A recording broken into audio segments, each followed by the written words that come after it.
At present, I think leadership in all levels across all industries are seriously misreading Gen Z. If a young person leaves, checks out, or they display some level of detachment, it's often attributed to a character flaw. But in reality, what they're missing is belonging, and belonging reframes the story.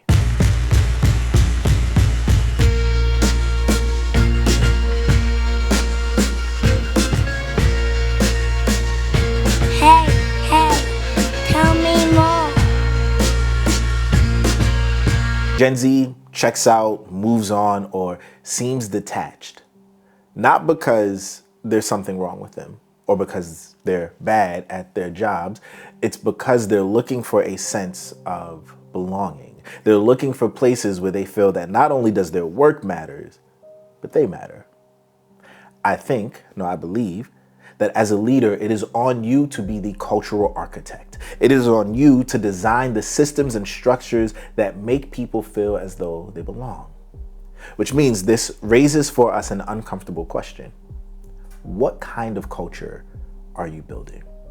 Are you building one where people simply perform tasks, or are you building one where people truly feel as though they belong? Now, I know that culture is often a bit of a buzzword and a dirty word, but in reality, the truth is everybody has a culture. Every place has a culture, and you get cultures within the culture. So this idea that we're just gonna run from this or not address it, or it's not that big of a deal, doesn't work. Culture is your shared systems, your shared values. It's the way you do things. It's your nomenclature. It's everything about what makes you, you. And in a hybrid work environment, building culture is critical. Because what you have are people who are often disconnected, and maybe they only see each other in person on the rare occasion. It is a lot harder to build a sense of belonging in those cultures, in those kinds of workplaces. Now, if the goal is to just get the task done, sure, you don't really need to think about it. But if you're trying to build something bigger, if you're trying to aim higher, if you're trying to bring a greater sense of something to the workplace, then culture matters. The new workplace problem is culture without proximity. For decades, people worked together in an office. They grabbed coffee together. They went and they grabbed breakfast together. Fun fact, my wife and I, we started out as friends who were co-workers, but through a series of coffees and going to grab breakfast together all the time, the friendship blossomed into more. Culture was created in person, together. The water cooler conversations, as they called them. The running into someone on the way to the bathroom. It helped build something, and it helped build a shared sense of identity. Let me tell you why culture matters. I graduated from college in 2009 at the height of the financial crisis, looking for a job in finance. It was rough out there, but I got a job. And the job I got was at a place that was nicknamed where careers go to die. Yeah, that's not very exciting, is it? But you walk in and you immediately feel the culture of that place. There was one VP who will go unnamed, and I won't say exactly what he used to do in the bathrooms every morning before work. A little bit of booger sugar. For YouTube reasons, I can't exactly say what it is, but you get what I'm trying to say. Trying to relive the Wolf of Wall Street days, which apparently that company was across the street from ours. So that's a fun little fact there. But also, fresh out of college, first job in finance, I wore a tie to work the first couple of days. I had older people pull me aside and say, you take that tie off now, put it in your drawer. We're not trying to become that kind of people. This was the place where a lot of people were on the back end, and they were just riding their time out. There was a culture of laziness, of shortcuts, a culture where people did not work too hard. And you know what? There was some good in that, because work is just what you do. It's not who you are. But if you are young and you're trying to figure out, what does it mean for me to work? What does it mean for me to be a part of a place? That wasn't the best formative experience. Culture was built in a certain way that didn't bring out the best in you. Of course, you have the opposite examples where people land in a place where they work hard and they play hard and they celebrate each other and they have wins, and there's a culture of celebration and a culture of togetherness that has been built. But that was built in person because that's just the way work was, right? Like the internet's like this relatively new thing. The video conferencing on a mass scale is a relatively new thing. But then hybrid work happened. For most people, it came during COVID. But for a lot of people, some people, right? Like they had started this idea of hybrid working before that. And what happened when that happened is culture became fragmented.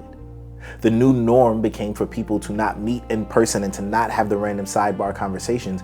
Every meeting was scheduled. Every time we got together, there was a purpose. And there's something to be said about the way that culture is built and the way relationships are built that comes in the in-between moments. If every moment is scheduled and laid out for us, then how do we get the sidebar? How do we get those little moments to find out things about each other that ultimately lead to us working better together? I once worked at a place where half the team was in person and half of the team was global. And that was such an interesting experiment. The half of the team that was global, spread out around the world, they had to be. They had to be in those places. But the team that was in person had to be in person every day, 9 to 5, Monday to Friday, because the bosses of that place didn't believe that people actually worked from home. And what you got in this fragmented team is you got cultures within the culture. Those who were in person, they act, believed, behaved, worked in one way, and those who were global, they act, believed, and behaved in a different way because their relationship to the team and to the work was different. Now, it was funny at this place. I was making the push that we should give people more work from home days. There was no reason to be in person every day. And my boss looked at me and said, people don't work from home. That's just laziness. You have to be in person. It was stupid. And then COVID hit and we got stuck having to learn how to work from home. Research on hybrid work shows that remote environments often reduce the informal relational interactions that help people feel connected. The small water cooler conversations, coffee runs, and random touch points simply become a series of transactions. Projects get completed. Slacks and emails are sent. Tasks move forward. But you get the sense that something is missing. And that something is a shared identity. This is the job of a leader. To not just manage tasks and people and make sure the job gets done, but your job as a leader is also to now become the cultural architect. In a hybrid workspace, culture does not form organically. If you are waiting for it to form organically, what you're going to get are people who are separated by distance and by screens, who just get work done, but they don't actually feel like they belong.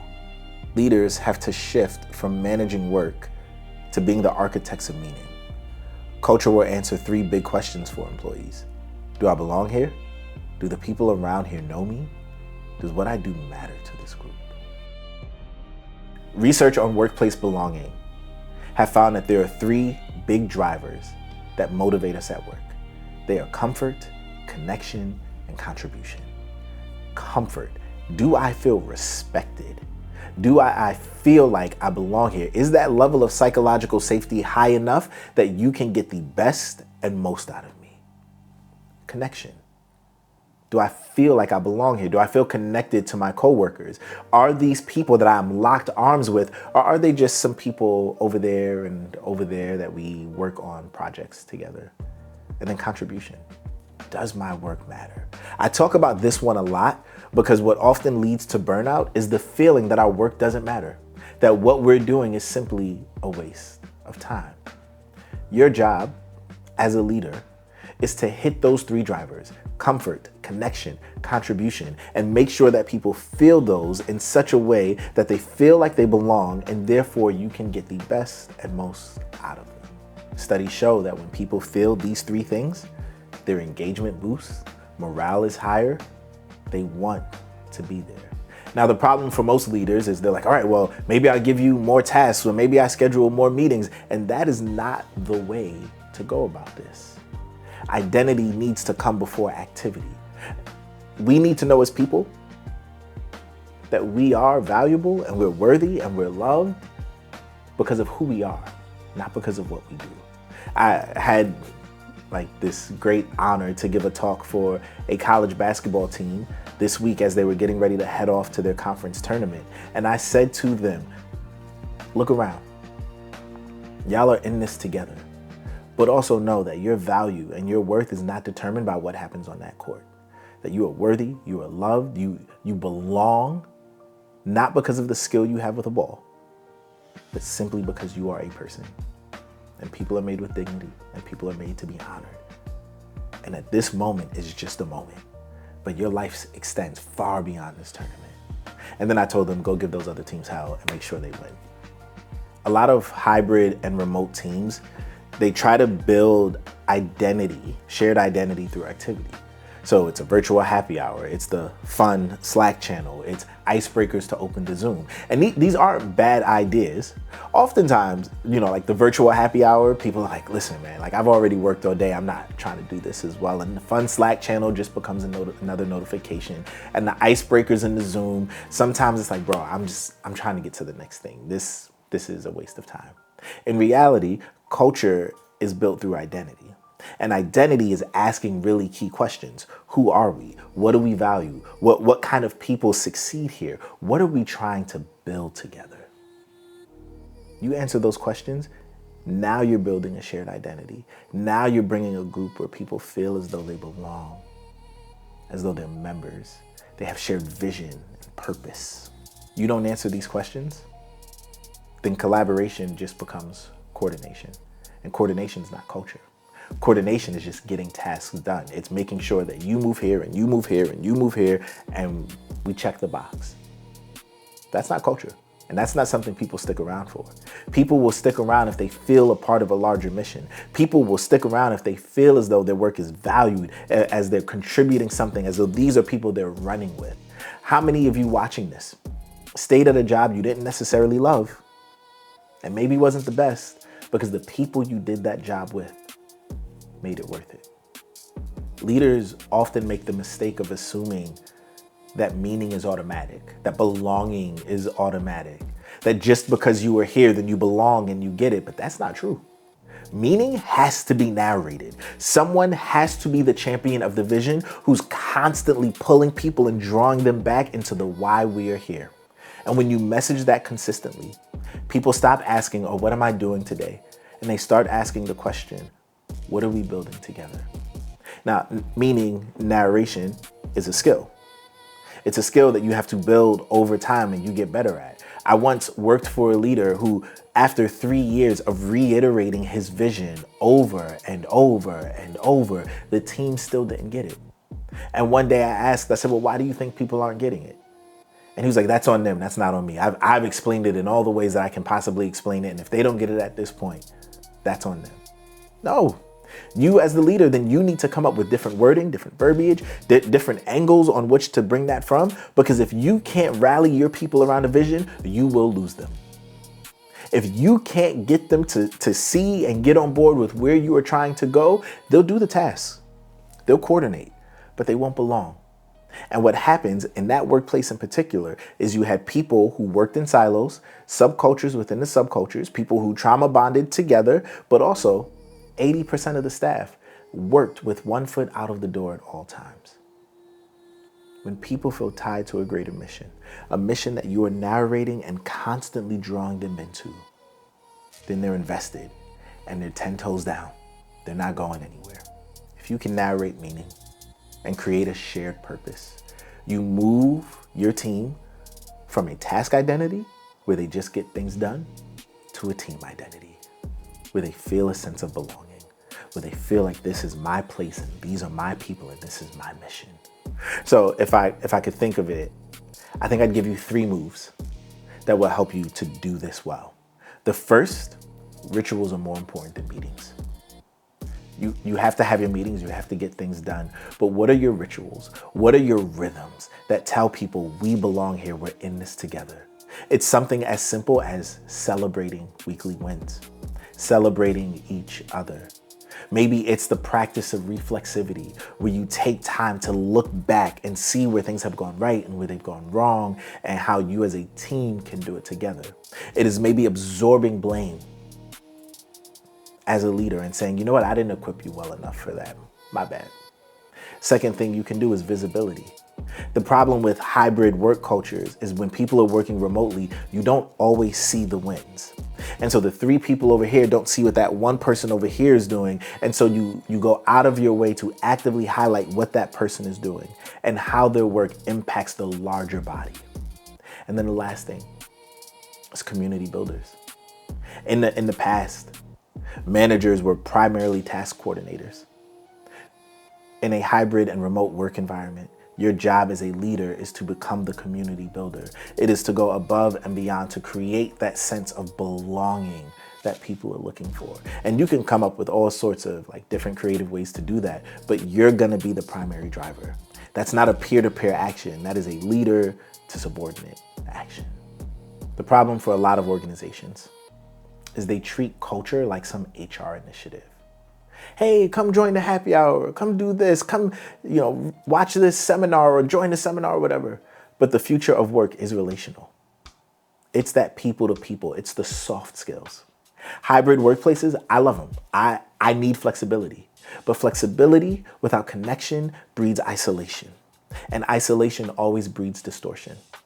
You'll find that in a lot of hybrid workplaces, when people are dissatisfied, they feel it to the nth degree because they're by themselves. And it's a lot of time to ponder and think, and that isolation from a psychological standpoint is not good for us. So if you're considering this, think about how isolated employees don't build great teams. They complete assignments, but what we're after is more than just the completion of assignments. We're after the greater good. We're after the whole person. Listen, the bottom line is the bottom line, but that can't be everything. The challenge of hybrid work isn't logistical, it's cultural. Technology is great, it creates efficiency, it allows us to coordinate across time zones, but it does not create a great sense of belonging. And listen, I know everyone has different aims in their work and what they're moving towards, but if you want belonging, the question is, are you building an environment where people work together, or are you building an environment where people belong together?